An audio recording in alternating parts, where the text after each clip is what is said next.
this is going to be a worldwide trend of bailouts, because that's really what it is. China's already doing it, and we're going to see this worldwide. So you're going to see nationalization, and that breeds a lot of corruption and economic distortions. I think the main key for investors is to be careful. Don't follow the advice to go bargain hunting. You can make so much money in the next 10 years just by being on the short side. Declaring basically that 75 million people in the United States are the greatest danger to the country, and declares they are terrorists. That's not very good, because just because they have a different political opinion doesn't mean that they are terrorists. So this is a very dangerous signal. I've done a lot of reading about World War II. In the 1930s, there was a depression worldwide, not just the US.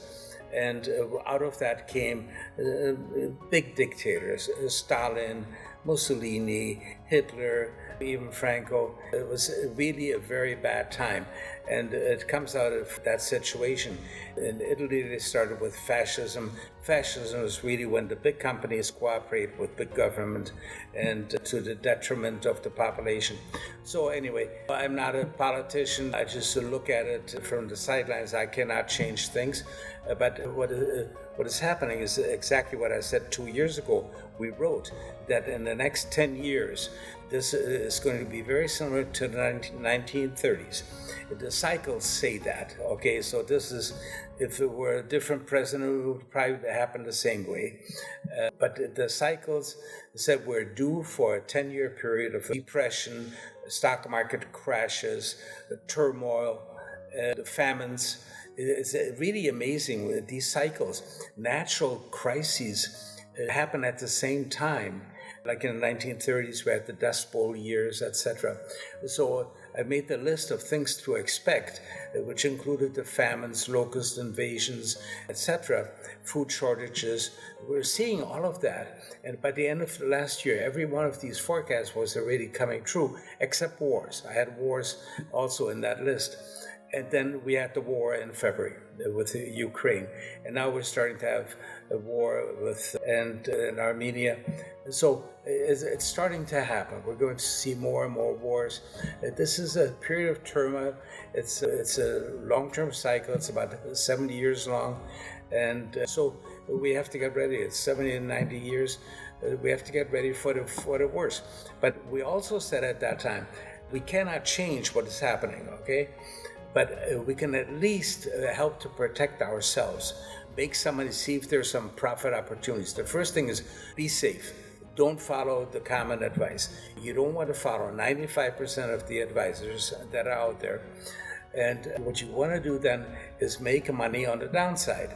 And have you ever noticed that stocks go down much faster than they go up? And there's a lot of money to be made.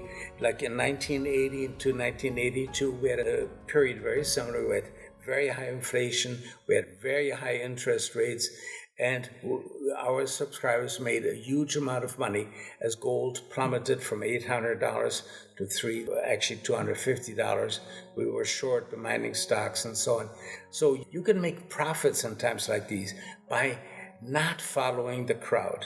And so we call it this opportunities of a lifetime are ahead. It will not be a beautiful environment, but at least you can make some money to offset the losses that you will have in other places. I see analysts in TV and so on now saying, oh, it's going to be great buying opportunity when we hit bottom. When we hit bottom, nobody's going to have any money. They're all going to be in the poorhouse. The boom was going to be in homeless people and trying to find places to put the homeless people. I don't think we have enough sidewalk space to house all the homeless people that we're going to have. And that's what you want to get ready for. Now, the Federal Reserve and all central banks have made huge mistakes in the last 5-6 years. In the U.S., interest rates by the Federal Reserve, the Fed funds rate, was kept at 0%. In Europe, they actually went below zero, and they had negative interest rates. Even on government bonds, you had to pay the government interest if you bought a government bond. It was totally ludicrous. It's the first time ever in world history that this has been done. Nobody knows what the long-term consequences are, except that they won't be good. So now we are going to the adjustment period. Everybody thinks a 75 basis point increase and the Fed funds rate is big. No, the Fed funds right now is what, 3.5%?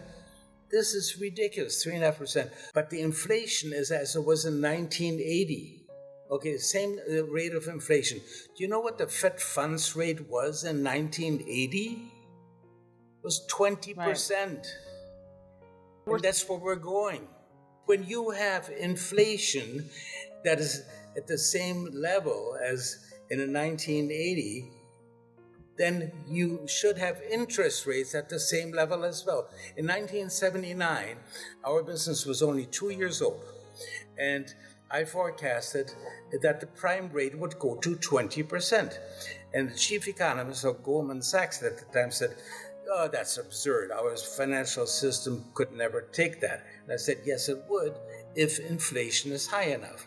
And then inflation went up to 15%, and the prime rate went to 20%, exactly where I said it would go. These things are predictable if you know where to look. We don't know what the Federal Reserve is going to do. We can only guess because they don't know themselves what they're going to do. That's the problem. We have economists, they're PhD economists. They only know what they know from textbooks. I am not an economist. I always point that out. I'm not an economist, and I'm proud of it. I took several years of economics in college just to find out why economists are always so wrong. I got a degree in chemistry. That's what I like. They're going to fight a deep recession with new printed money, and that is going to give us that next push up in inflation. So my forecast 2 years ago was, first we're going to go to the last high in inflation, which was 1980. So that prediction has come true. We're already there.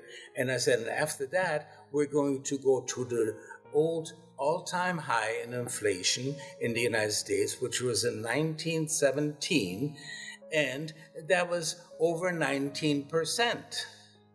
Inflation is going to make a new high, in my opinion, sometime over the remainder of this decade. Let's call it that.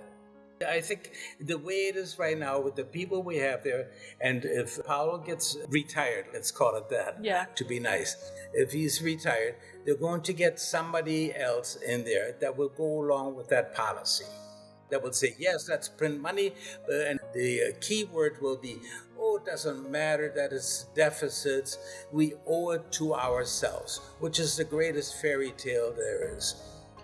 Okay. The sectors I love. There's only one area that I like right now for the next several months, and that's natural gas. After that, we have to look at it, but it's basically be short. That is where you want to put your emphasis. If you don't know how to sell short, then find out the names of ETFs that do this short selling for you. They are called inverse ETFs. And you can make a lot of money. They're designed to go up in price as the sector or the index that they represent go down. The price action is very bearish. And this is, I've said for the last 40 years, this is the most manipulated area of the investment markets, manipulated by the big banks. JP Morgan just had 2 of its gold traders prosecuted, and I don't know if they'll go to jail or not, but we're seeing multi-billion-dollar fines imposed on these huge banks that trade gold because they have been manipulating the gold price for decades, not just for a few years, for decades. Okay, and I've always said that this is a very manipulative market. They're sitting on the gold price, okay, because these banks, they borrow gold from central banks, and they pay maybe the central bank 0.5%. Then they take that gold and then they speculate with derivatives against their borrowed gold. It's kind of interesting because in effect, that's also a good short position in gold. So these banks have to be very careful and very active that gold does not rise in price. So they have to sit on the price, because if gold rises in price, they're all going to get margin calls. I don't like to invest in a market that is very manipulated. So for me, I love gold, but I don't like it as an investment. Right now, if I were forced to take a position, I would sell short, especially the miners. But that is a short-term position. And see, the important thing is, for people, I always get this question when I still used to speak at conferences, which I don't do anymore. But what should I do now? It was always the question. I said, what is your time horizon? Is it 1 week, Right. 1 month, 1 Right. year, 10 years? And the people say, gee, I never thought of that. Yes, you have to know. Before you take the position, you have to know what is your time horizon. I want to double my money in the next 2 hours. So basically, we started a program a few years ago called Hedge Folios. So it's 5 model portfolios. We don't manage money, okay? So it's about 5 model portfolios, but people can replicate it. We give exact percentage allocations for each ETF that is in the portfolio.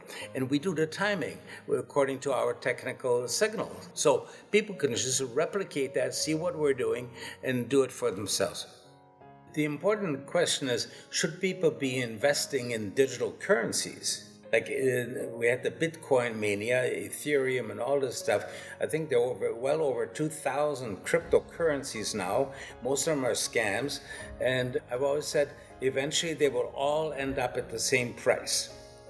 And that is intrinsic value. And the intrinsic value of all the cryptos is zero. Zero. That is where they're all going to end up.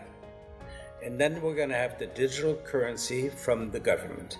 And that is going to take the place. And then we're all going to have money that's on your phone and so on. And the money, if you say something nasty about certain people, they will just flip a switch and you are homeless.